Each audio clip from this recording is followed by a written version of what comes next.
You see, the thing is, if I calculate how much I've spent on the trip, it's a lot of money. So it's not about the 3,000 I'm going to pay here. It's the fact that I got here, got down, went to meet them. They've told me straight up that it is 215, that I should walk. I'll just pay 215. Then they were like, wait, you are not Kenyan. Then I was like, no, I'm not Kenyan. The next thing, well, it is $22. I'm like, I don't understand. For a Kenyan, it is $1, and then for a non-Kenyan, it's $22. What do I want to go and do there? It's just right there, just to go there, just to ride my tuk-tuk in, sit by the spring. That is just ridiculous. It does not make any sense to me. It does not make any sense to me. Hello guys, welcome to my channel.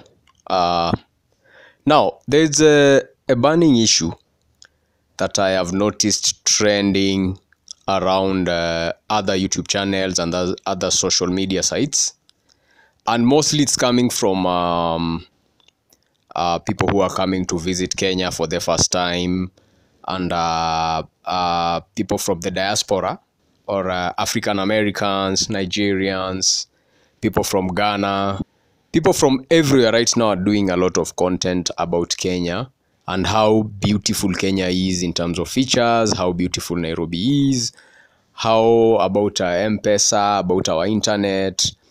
But there's something that doesn't sit well. I would not like to say that I'm comfortable, because Kenya is a very welcoming country. We love foreigners. I always love to interact with foreigners because you get to learn something new. But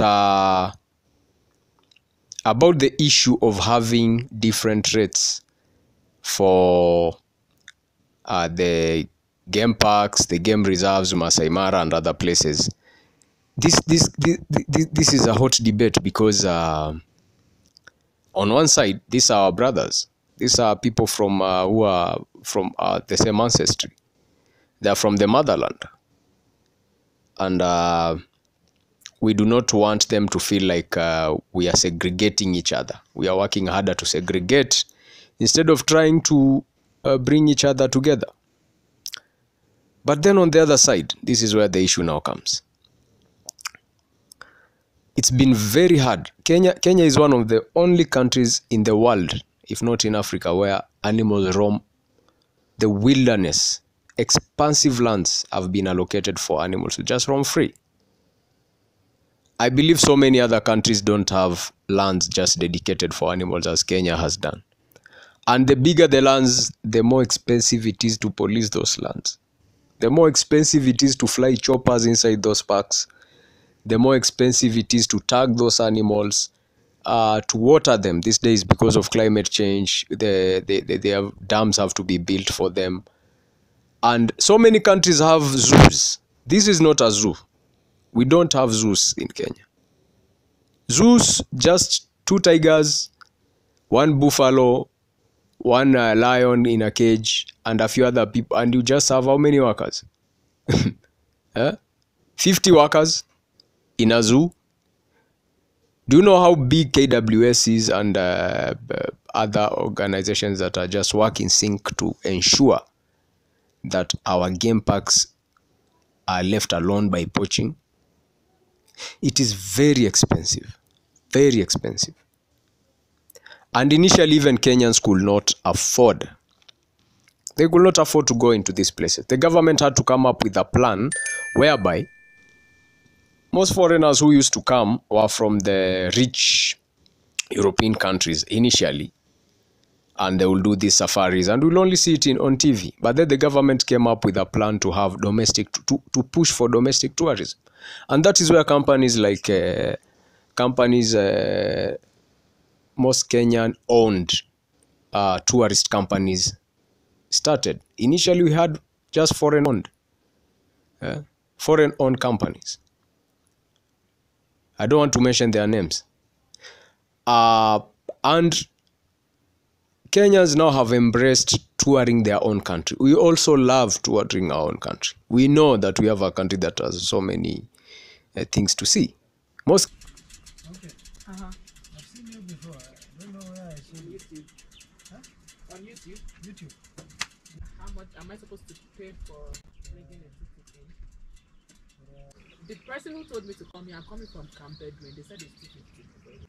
So So why am I paying so much money? So I've just been told that if I was a Kenyan, I would have paid 215 shillings. That is like $1.5, right? I have to pay $22 to enter and then pay about $5 to bring the tuk-tuk in. So basically I'll be paying 3,600 to enter to just go and look at the hot lake. To just look at the lake and come back here. The hot spring. I am African. I am friggin' African. It does not make sense to me.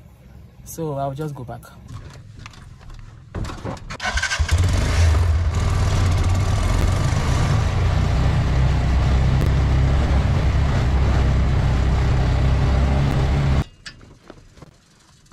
You see, the thing is, if I calculate how much I've spent on the trip, it's a lot of money. So it's not about the 3,000 I'm going to pay here. It's the fact that I got here, got down, went to meet them. They've told me straight up that it is 215, that I should walk. I'll just pay 215. Then they were like, wait, you are not Kenyan. Then I was like, no, I'm not Kenyan.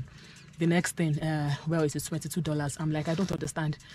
For a Kenyan, it is $1, and then for a non-Kenyan, it's $22. What do I want to go and do there? It's just right there. Just to go there. Just to ride my tuk-tuk in, sit by the spring. That is just ridiculous. It does not make any sense to me. It does not make any sense to me. So I'm out of here. It's not worth it. I'll go to the normal lake. It's not worth it. I was in the Nigerian tourism industry before I left Nigeria. I know exactly how we treat our Oyinbos, our Montongus. We don't do them like this, let alone a fellow African. Is Nigeria not African? Even if I was white, it doesn't make sense. Now I'm African, I'm Nigerian.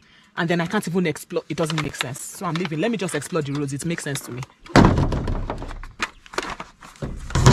So I'm going to have to drive back all the way I came. Just because I am not Kenyan. Just because I'm Nigerian. Like I'm not African. I wish we could do the same thing in Nigeria. Why the hell don't we do the same thing in Nigeria? It doesn't even exist. Non-resident and resident, they don't even exist in Nigeria. Like it doesn't happen. It doesn't exist. Let alone now setting prices for them. If it is so hard for we West Africans to travel within East Africa, then why the hell are we not making it hard for you guys too? Because it doesn't make sense to me. This happens all the time. All the time. Everywhere you go to in Kenya, they make it outrageous for tourists. Even if you want to make it outrageous for tourists, are you supposed to make it that outrageous for Africans? Come on, Kenya, come on.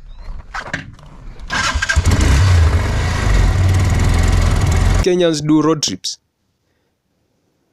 And we want to contribute to ensuring that the tourism sector, which generates a lot of money for the government, doesn't collapse. Kenyans, we don't have minerals. Look at where we sit on the African map of economies. All other economies have minerals. Do you know what Kenya, the only economic activity in Kenya is farming and tourism.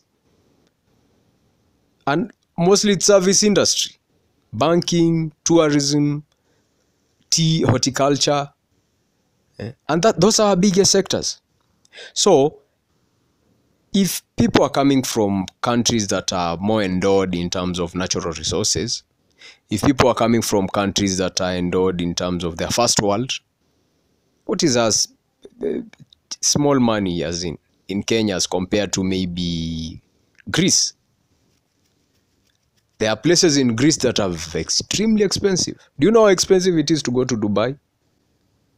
I've never ever heard you people go there and start complaining that you are paying different rates. The Arabs can move around in those places for free.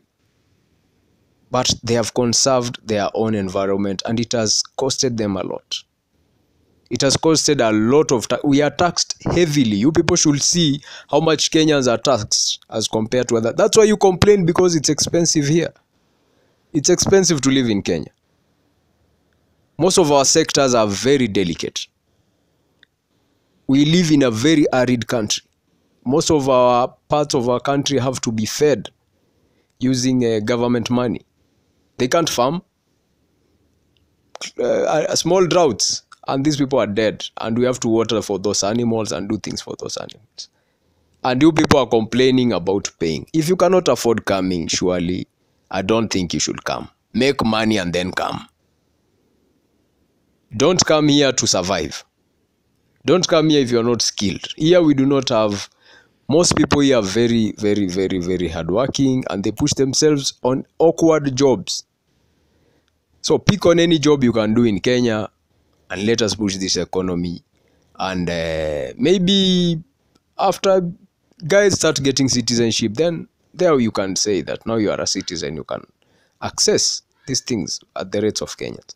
Did you know that Maasais most Maasais Maasais live inside Masai Mara. It's their homeland. They don't have to pay anything, those ones that live there. Do we complain as other Kenyans? So thank you for passing by. Please subscribe, like, and see you on the next video.